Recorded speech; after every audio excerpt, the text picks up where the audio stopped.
जैसे आदि शंकराचार्य ये उस समय जन्मे थे जिस समय भारतवर्ष के अंदर बुद्ध धर्म की जो है अत्यधिक प्रचार हो रहा था बुद्ध धर्म का, और बहुत शीघ्रता से फैल रहा था। उस समय आदि शंकराचार्य जी का जन्म हुआ ईसा मसीह जी से 508 वर्ष पूर्व।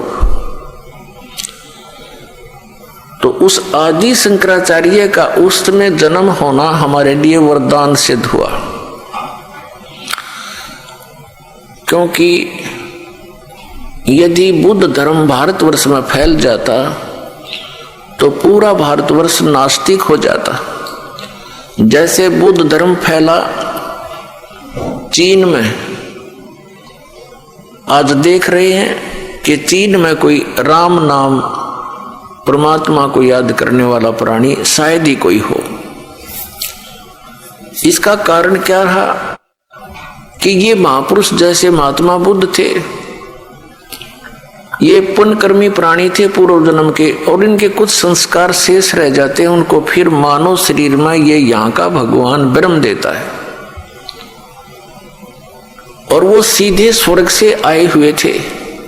जिस स्थान से आत्मा आता है भले उसके ऊपर यहाँ आकर के 3 गुणों का प्रभाव तुरंत हो जाता है, फिर भी उसके अंदर एक विशेष कसक परमात्मा की और उस सुख के प्राप्ति की बनी ही रहती है।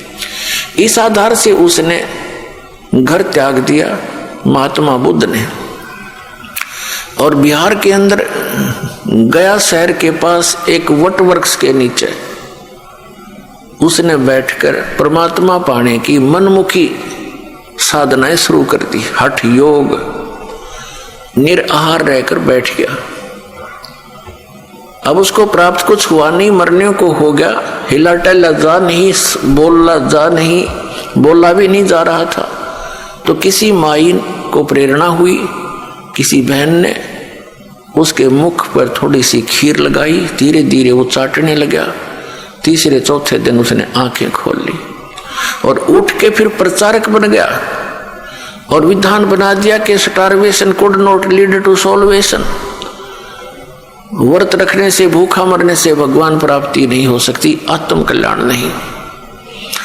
उस हठ योग के करने से और पूर्व जन्म के संस्कारों से उसके अंदर एक बोलने की शैली विशेष थी। ऐसी वो प्रचार करता था कि जनता उससे प्रभावित होने लगी, और जिस कारण से उसने बहुत से अपने प्रचारक भी बना दिए, और भारतवर्ष में वो शीघ्रता से फैलने लगा, और पूरा चीन उसका अनुयायी बन गया। अब वो नास्तिक क्यों हो गए? उसका कारण ये था कि जो वे ऑफ वर्शिप यानी पूजा का मार्ग, भक्ति की विधि उस महात्मा बुद्ध ने बताई, वो शास्त्रों अनुकूल नहीं थी।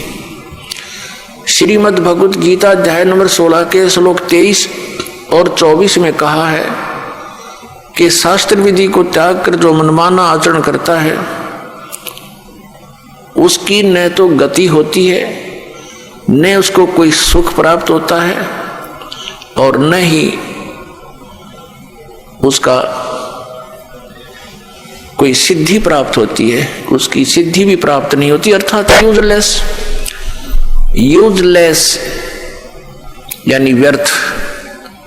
यही कारण रहा महात्मा बुद्ध जी ने अपने मनमाना आचरण वो पाखंड मत चला दिया, और यही काल चाहता है कि कोई भी पुण्यात्मा उसके फंस जाता है, उसको अपना प्रचारक बना करके उसी की कमाई को, उसी की सिद्धियों को नष्ट करवा देता है, और पूरे उनके अनुयायियों को मिसगाइड करवा कर ये निश्चिंत हो जाता है कि ये गए काम तय। और यही क्रिया बनी थी, महावीर जैन ने यही किया था। वो भी पुण्यकर्मी प्राणी थे। ये वही पुण्यात्मा मारीची वाली आत्मा थी जो श्री ऋषभ देव जी के पौत्र थे। और कई बार ये लाखों बार देवता बने, करोड़ों बार गधा बने, करोड़ों बार कुत्ता बने। अब उसके बाद वो एक स्वर्ग से वापस आए और उनका जन्म महावीर जैन रूप में हुआ। उसके बाद उन्होंने परमात्मा पाने के लिए घर त्याग दिया। ये मुनिवर्ती बोलते हैं, घर त्याग दे नी वस्त्र हो जा। वो निकला था वैराग कसक में, कोई गुरु उनको मिला नहीं, उन्होंने गुरु धारण नहीं किया, मनमुखी हठ योग किए। उसके बाद स्वयं ही प्रचारक बन गया, 363 पाखंड मत चला दिए।